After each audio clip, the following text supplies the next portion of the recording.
இணைத்துக் கொண்டேன். தலைவர் கூறியதை போல பெரியாரிசம் பேசுவார்கள், சமூக சீர்திருத்தம் பேசுவார்கள். ஆனால் ஜாதி அரசியலை பேசி தேர்தல் அரசியலில் வெற்றி பெற்று ஊழலை முதற்கண்ணாக ஆட்சியில் முக்கிய ஒரு கொள்கையாக உருவாக்கி போலி கபடவாதிகள் பெரியாரையும் சமூக சீர்திருத்தத்தையும் முன்னிலைப்படுத்தியே இன்றைய அரசியல் ஒரு போலி கபடதாரிகளின் கைகளில், ஒரு ஊழல்வாதிகளின் கைகளில் இருந்து கொண்டிருக்கிறது. அதை துடைத்தெறிய வேண்டும்.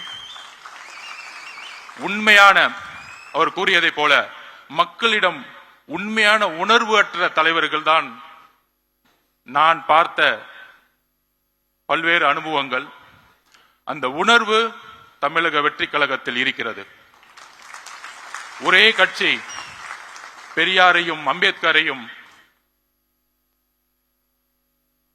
இணைத்து சமூக சீர்திருத்தத்தை உருவாக்கக்கூடிய ஒரு இயக்கமாக பரிணமித்துக் கொண்டிருக்கிறது. சரியாக 1925களில் திராவிட இயக்க சித்தாந்தங்களும் நீதி கட்சியின் மூலம் உருவாக்கப்பட்டு எல்லோரும் சமம் என்ற கருத்தியலை நீதி கட்சியின் மூலம் உருவாக்கப்பட்டு, நீதி கட்சியின் ஆட்சியின் மூலம் உருவாக்கப்பட்டு, தந்தை பெரியார் மூலம் அந்த கொள்கைகளை திராவிட கழகம் மூலம் சேர்த்து அண்ணா அவர்கள் உருவாக்கிய எல்லோரும் சமகின்ற அரசியல் 1949 உருவாக்கப்பட்டு இன்றோடு கடந்த 100 வருடங்கள் ஆகிவிட்டது.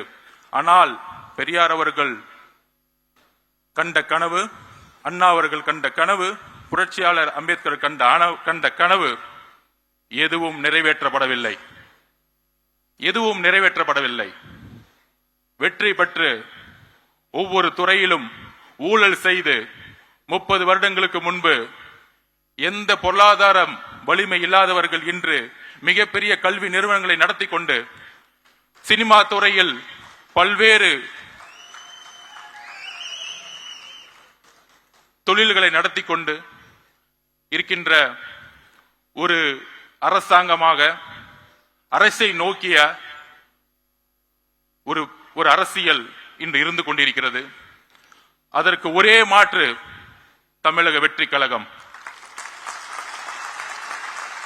அதற்கு ஒரே சிந்தனை உள்ள தலைவர் நம்மளுடைய தலைவர் விஜய் அவர்கள்.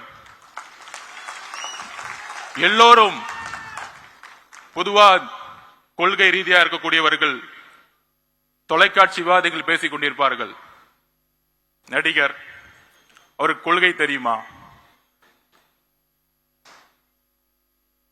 அப்படிங்கின்ற விமர்சனம் இன்றைக்கு வரைக்கும் வைத்துக் கொண்டிருப்பார்கள். 75 வருடங்களாக